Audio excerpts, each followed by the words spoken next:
विद्यार्थी मित्रांनो, मी professor Mangesh Khaire purple हॅटमध्ये तुमचं सगळ्यांचं स्वागत करतो. गुड न्यूज आहे की युनिव्हर्सिटीने कॅरी ऑन दिला आहे. आता कॅरी ऑनच्या रिलेटेड जे सर्क्युलर आहे मी डिस्क्रिप्शनमध्ये देत आहे, तुम्ही डाउनलोड करा.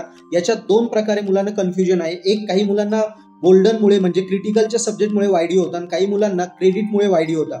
तो नेमकी कॅरी ऑन कुणाला भेटलाय? तो जे सर्क्युलर आहे त्यात मेन्शन केलेला आहे का ज्या मुलांना सेकंड इयरला होते आणि फर्स्ट इयरच्या सब्जेक्टमुळे थर्ड इयरला जाता नाही आलं, आणि दुसरे जे थर्ड इयरला होते सेकंड इयरच्या सब्जेक्टमुळे बीईला नाही जाता आलं, म्हणजे त्यांना क्रिटिकल किंवा गोल्डनमुळे वायडी पडला, त्यांना या सेमिस्टरला युनिव्हर्सिटीने अलाउड केलेलं आहे ऍडमिशन नेक्स्ट इयरला कंटिन्यू करायला. सो कॉंग्रॅच्युलेशन, त्यांना कॅरी ऑन भेटलेला आहे. फक्त त्यांना एवढंच करायचं की या सेमिस्टरला डिसेंबरमध्ये जी एक्झाम होईल तेव्हा त्यांना फक्त क्रिटिकल किंवा गोल्डनचेच विषय देता येणार आहे. त्यांनी या सेमिस्टरला कॉलेज वगैरे सगळं करायचंय, पण या सेमिस्टरचे सगळे विषय हे पुढच्या सेमिस्टरला म्हणजे मे मध्ये त्यांना या सेमचे पुढच्या सेमचे दोन्ही सेमिस्टरचे विषय एकत्र पुढच्या सेमिस्टरला मे मध्ये त्यांना द्यायचे आहेत.